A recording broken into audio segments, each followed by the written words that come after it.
और कोसी नदी पर संघर्ष कर रहे हमारे साथी महेंद्र यादव जी को बुलाते हैं। ये भी एक हिमालय की नदी है।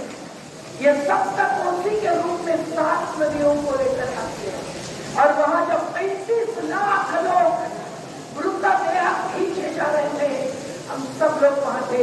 हमारे आशीष भाई भी साथ में थे, अमूल्य जी भी साथ में थे और वो चित्र हम भूल नहीं सकते। पर कोसी में आज तक हमारे जन आंदोलनों के राष्ट्रीय समन्वय के समन्वयक साथी महेंद्र यादव जी जब लड़ रहे हैं तो प्यास इसी है कोसी की, हिमालय से आने वाली नदियों की, ये समझना जरूरी। एक नारा देते हैं, कोसी से नर्मदा की लड़ाई, कोसी से नर्मदा की लड़ाई, कोसी से नर्मदा की लड़ाई।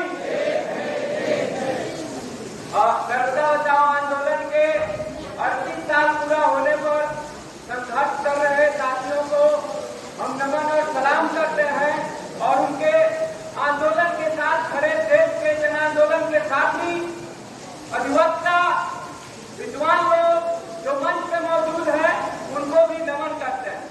साथ ही हम 2-3 बात करना चाहते हैं। एक, इस दुनिया में पृथ्वी का जन्म का जो आंकड़ा बताया जाता है, पृथ्वी का जन्म 4.5 करोड़ वर्ष पहले हुआ, लेकिन आदमी का जन्म 3.5 लाख वर्ष पहले हुआ। 3.5 लाख वर्ष में आदमी जहां तक नहीं पहुंचा उतना ही 50 और 100 साल में आदमी पहुंचा है और प्रकृति को, धरती को नाश कर रहा है, नदियों को नाश कर रहा है और विकास का उसने जो रास्ता अख्तियार किया है वो विकास का रास्ता विनाश की ओर जाता है। इसी की लड़ाई कोसी की भी है। आजादी मिलने के बाद से 1954 में ही देश के प्रथम प्रधानमंत्री जी, देश के प्रथम राष्ट्रपति जी कोसी नदी जो हिमालय से निकलती है, हिमालय मतलब उच्च हिमालय से, एवरेस्ट से, कंचनजंगा से 7 कोसी निकलती है और अनेक धाराओं में होते हुए नेपाल को पार करते हुए और इंडिया में आती है, बिहार में आती है और उसमें इतना सिल्ट होता है, वो दुनिया की 4थी सबसे बड़ी सिल्ट की नदी है।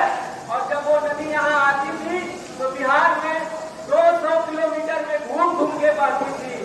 देश के प्रथम प्रधानमंत्री जी ने उसे बांध दिया, तटबंध बना के बांध दिया, लेकिन हुआ क्या? तटबंध के भीतर तक बस 10 लाख लोग रहते हैं, उनके घर कटते हैं, गांव के पते बदलते हैं, हर साल बाढ़ होते हैं, लेकिन उनके पुनर्वास के लिए आज तक नहीं किया गया।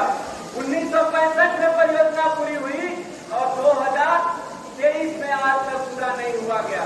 उनके कल्याण के लिए प्राधिकार बनाया गया, प्राधिकार गायब है।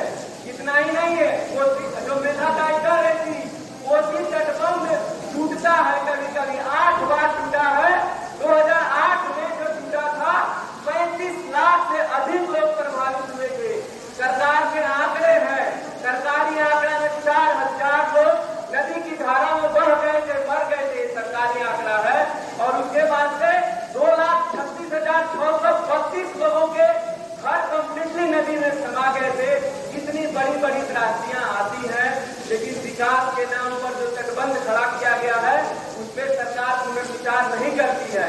तटबंध के बीच में विकास का काला पानी जो तटबंध के बीच के लोग भोगते हैं उस पर सरकार नहीं विचार करती है और उनके लिए प्राधिकार बना, उनके जमीनों के लिए लगान माफ करने की बात हुई, वो कुछ भी अमल नहीं होता है।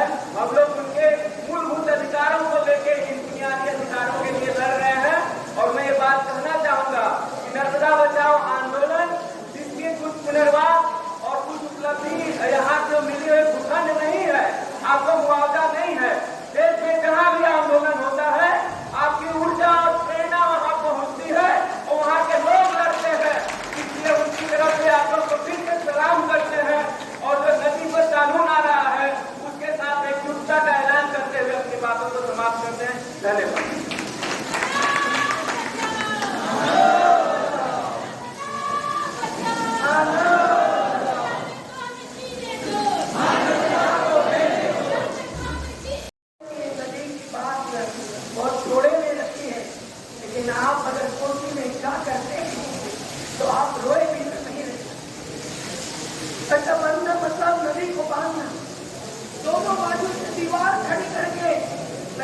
मानते हैं आज हिमालय की नदियां ऐसे ही भाग रही है, अपना रास्ता बदल रही है। ध्यान में रखना, नदी अपने कब्जे में नहीं रख सकते कोई भी, और नदी प्रकृति का एक हिस्सा होता है। नदी के साथ जंगल